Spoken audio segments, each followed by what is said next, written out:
All right, we are back. All right, so for the hip hop heads out there that get on my damn nerves, I'm not gonna lie to you. We're gonna do it for you guys. All right. What was a more disappointing response? I don't think this conversation is close for me.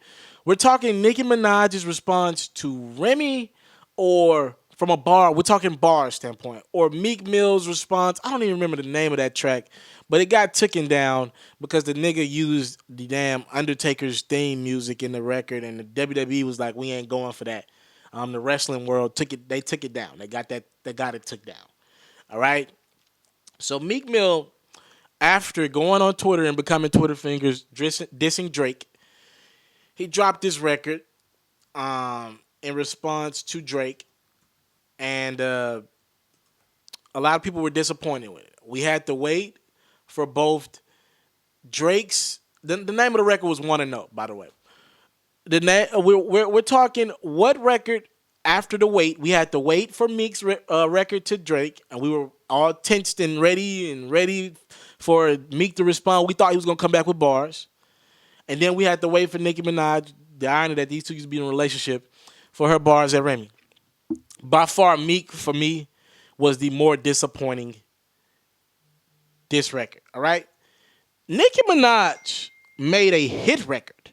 This record, this No Frauds record, is gonna live. It's gonna live, guys. Y'all can say that if y'all can say that it's not that great. I actually like the record personally, and I know a hit when I see it. You put Nicki, Drake, and Wayne on a record at this point in their careers, it's a hit. Say whatever you want. These are three of the most powerful people in hip hop still. You know what I'm saying? It's a hit record.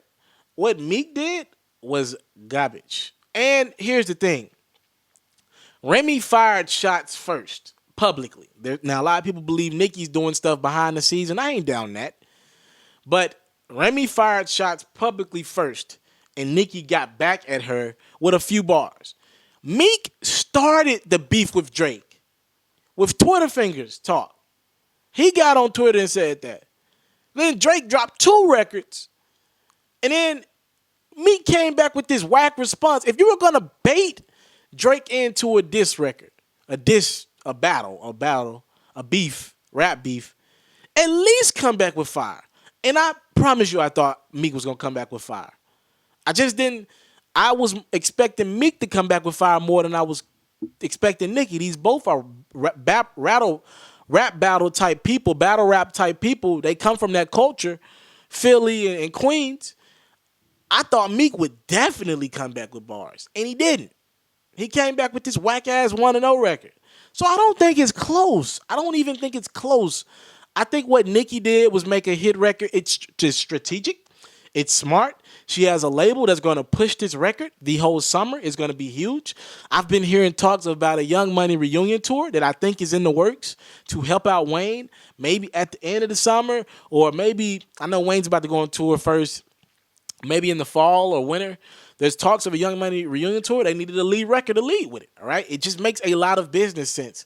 Now, is it the record where Nicki goes at Remy in a 64-bar sabbatical? No, it's not. But I don't think it needed to be that.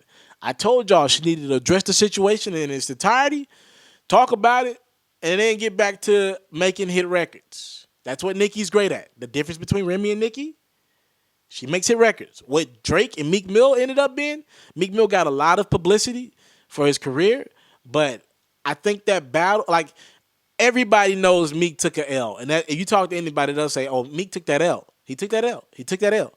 Anybody outside of the MMG family will say Meek took an L. Or who has a relationship with Meek. Anybody outside of that will say Meek took an L.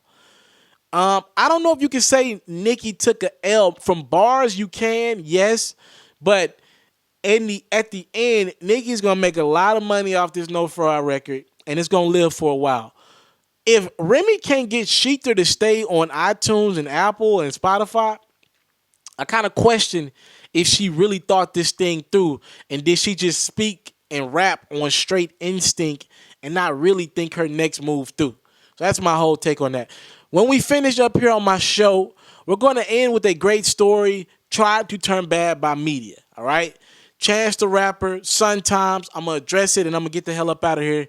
This stuff takes a lot of my time, man. But I do it for my people. Live stream possibly tonight When we come back, I'm going to end with Chance the Rapper, and that'll be my last. I think it's like my Telepharo talk of the day, something like that. If you're looking to book me for an interview video or by phone, if you're looking to have your music or your skill featured on my daily podcast, if you're looking to book me for a speaking engagement to help motivate some kids, if you're looking to have me rock some of your clothing to help promote your brand, make sure you hit me up at booking@ismrtelepharo.com. Again, that's booking@ismrtelepharo.com.